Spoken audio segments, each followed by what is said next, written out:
Praise the Lord, सभी को जय मसीह की। और आइए परमेश्वर के वचन को हम पढ़ते हैं कि परमेश्वर का वचन आज हमसे क्या बात कर रहे हैं। तो वचन को पढ़ने से पहले शायद कभी आपकी लाइफ में ऐसा हुआ हो, और मेरे तो तकरीबन लाइफ में ऐसा हुआ है। देखिए, कई बार ना किसी इंसान से हम इतना हर्ट हो जाते हैं, काफी लोगों से हम इतना हर्ट हो जाते हैं, है ना, तो हम पूरी लाइफ ना हम उनको माफ नहीं कर पाते। और कहीं ना वो माफ ना करने के कारण ना हमारे अंदर वो जहर हमें इतना स्पॉइल करता है ना, हमें इतना गंदा करता है ना कि मतलब हम खुश भी रहना चाहें ना तो भी मतलब वो जहर क्या है, वो चीजें क्या है, हमारे आगे आ जाती हैं। और उन चीजों को हम कभी भी अपने आप से ना दूर नहीं कर पाते हैं। क्यों? क्योंकि उन चीजों को हमने अपने अंदर ऑब्जर्व कर लिया, अपने अंदर समा लिया हमने। पर देखिए परमेश्वर का वचन हमसे क्या कह रहा है। जैसे भजन संहिता और उसके 130 में और उसके 3 को जब हम पढ़ते हैं तो यहाँ पे लिखा, हे यहाँ यदि तू धर्म के कामों का लेखा ले तो हे प्रभु कौन खड़ा रह सकता है। परंतु तू क्षमा करने वाला है जिससे तेरा भय माना जाए। हालेलुया, आमीन। तो देखिए परमेश्वर का वचन क्या कहता है, क्योंकि देखो जब हम परमेश्वर के अंदर जब हम आए थे, हम जानते हैं कि कोई ना कोई किसी न किसी गुनाह के अंदर से परमेश्वर के अंदर दाखिल हुआ था। और उस परमेश्वर ने क्या किया, हम पे दया की, हमें माफ किया, हमें अपने गले से लगाया। और प्रभु के अंदर आने के बावजूद भी आज भी तमाम गलतियां हम करते हैं। और देखा जाए तो हमारा अस्तित्व क्या है, हम एक सिर्फ डस्ट के हैं, हम एक मिट्टी के बने हुए हैं। और देखा जाए तो परमेश्वर के आगे हमारी खड़े होने की कोई ताकत नहीं है, हमारी कोई भी औकात नहीं है कि परमेश्वर के आगे हम खड़े हो पाए। पर देखिए मेरे अजीजों, परमेश्वर की दया कितनी महान है। परमेश्वर हर दिन प्रतिदिन वो क्या करते हैं, वो हमारे सारे कामों को, जो भी सुबह से लेकर शाम तक हम जितने भी गुनाह करते हैं, प्रभु के अंदर होने के बावजूद भी आज हम गलतियां करते हैं, चाहे कोई माने चाहे कोई ना माने। मैं मानती हूँ इस चीज को कि प्रभु हम जाने अनजाने में या जानबूझकर भी हम काफी ऐसी चीजों को हम कर जाते हैं जो तेरे वचन के खिलाफ होती है। पर उनके बावजूद भी परमेश्वर हमें क्या करता है, परमेश्वर हमें संभालता है, परमेश्वर हमें माफ करता है। और परमेश्वर फिर जब हम प्रेयर में जाते हैं, परमेश्वर अपनी बाहों को खोलकर हमें क्या करता है, अपने सीने से लगा लेता है। और इसी को परमेश्वर बोला गया है ना, इसी को प्रेम बोला गया है। और बाइबल के अंदर लिखा भी है कि जो प्रेम है ना, वो हर प्रकार की गलतियों को, हर प्रकार की चीजों को वो क्या करता है, वो ढक देता है, वो ढांप देता है। तो इसी प्रकार मेरे प्रियो, आज मैं आपसे इस वचन के द्वारा एक बात बोलना चाहती हूँ कि अगर आप अपनी लाइफ के अंदर किसी को माफ नहीं कर पा रहे हो ना, तो उसको कर दो यीशु मसीह के नाम से माफ। अगर आपके मन के अंदर कोई जहर बन के किसी की बात, किसी की कड़तन अगर आपके अंदर उस चीज को आपने पैक कर रखा है, तो वो हमारी आने वाले आगे फ्यूचर की गवाहियों को तबाह कर सकती है, हमारे जीवन को स्पॉइल कर सकती है।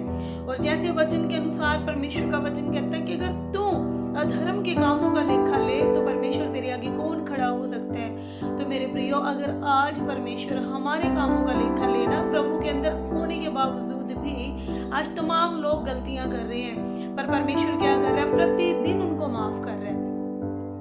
तो हम उनको लेखा, परमेश्वर को हम अपना लेखा नहीं दे पाएंगे, हम खड़े भी नहीं हो सकते हैं। पर उसके बावजूद भी क्यों हम परमेश्वर की तारीफ कर रहे हैं, क्योंकि परमेश्वर में ये क्वालिटी है, परमेश्वर के अंदर ये अच्छी बात है, परमेश्वर के अंदर ये दया का हृदय है परमेश्वर के अंदर, कि वो हर दिन प्रतिदिन वो हमें क्या करता है, वो हमें माफ करता है। तो आज हम भी एक दूसरे को माफ करें और प्रेम करें। और सारे ऐसे, अगर आपके आगे किसी ने भी ऐसा कोई अधर्म कर दिया है, कोई पाप कर दिया है, तो आप क्या करें, परमेश्वर के इस वचन को ढाल बनाकर परमेश्वर के नाम से उसे क्या कर दें, माफ कर दें। और मेरे जीवन के अंदर भी काफी ऐसी चीजें हैं,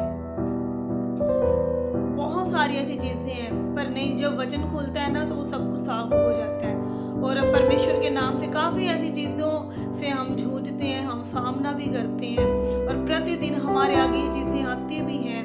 पर अगर जो परमेश्वर का एक सच्चा जन होगा ना, वो परमेश्वर के वचन से आगे नहीं बढ़ पाएगा, वो वचन को उठाएगा और उसी वक्त क्या करेगा, अपने आप को क्लीन कर लेगा, साफ कर लेगा।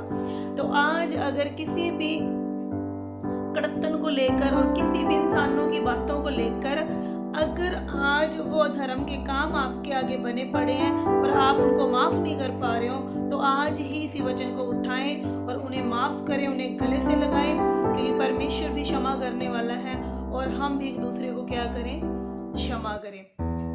मैं विश्वास करती हूँ इस छोटे से मैसेज के द्वारा परमेश्वर ने हम सबको ब्लेस किया है और मुझे तो बहुत किया भाई। तो इसी वचन को परमेश्वर के आगे हम रखेंगे और छोटी सी प्रेयर करेंगे। आइए सब से आंखें बंद करेंगे। हालेलुया। महान जीवित अनुग्रहकारी परमेश्वर प्रभु, जैसे आपके वचन के अंदर लिखा प्रभु और हमने पढ़ा कि आप खुदावंद प्रभु क्षमा करने वाले परमेश्वर हैं, और आपके वचन में लिखा अगर मैं अधर्म के कामों का लेखा लूं तो मेरे आगे कौन खड़ा रह सकता है। हाँ मेरे परमेश्वर, हम आपके आगे कभी खड़े ना रह पाएंगे खुदावंद प्रभु, क्योंकि पिता परमेश्वर हम लाखों गलतियां, लाखों अपराध, लाखों पाप खुदावंद प्रभु हम सुबह से लेके शाम तक हम करते हैं मेरे पिता परमेश्वर प्रभु। पर आपकी क्वालिटी ये है खुदा, आपका बड़ा हृदय ये है मेरे परमेश्वर कि आप हमारे सारे गुनाहों को माफ करते हो खुदा। इसी प्रकार मेरे परमेश्वर खुदा, अगर कोई भी ऐसी बात हमने अपने जीवन में, मैंने अपने जीवन में रखी है मेरे परमेश्वर खुदा, अगर किसी भी इंसान की कोई भी गलती को आज अगर हमने अपने जीवन के अंदर रखा है खुदा, तो आज इस वचन के द्वारा मेरे परमेश्वर प्रभु हम माफ करते हैं, हम क्षमा करते हैं प्रभु। हर एक ऐसी गलतियों को खुदावंद प्रभु हम माफ करते हैं परमेश्वर, जो हमारी गवाहियों को खराब कर रही है मेरे खुदावंद प्रभु जी। प्रभु ऐसी हर एक बातों को खुदा जो डेविल ने हमारे माइंड में डाली है मेरे परमेश्वर, हमारे मन में डाली है खुदावंद प्रभु, तमाम ऐसी गलतियों को खुदावंद प्रभु हम माफ करते हैं मेरे परमेश्वर। जिन गलतियों के कारण मेरे परमेश्वर खुदा हम इंसानों को पसंद नहीं करते हैं मेरे परमेश्वर, हम उन लोगों से बात करना नहीं चाहते हैं मेरे परमेश्वर खुदा, प्रभु उनसे प्रेम नहीं करना चाहते हैं मेरे परमेश्वर, हम आपके वचन से बड़े नहीं हैं मेरे खुदावंद प्रभु।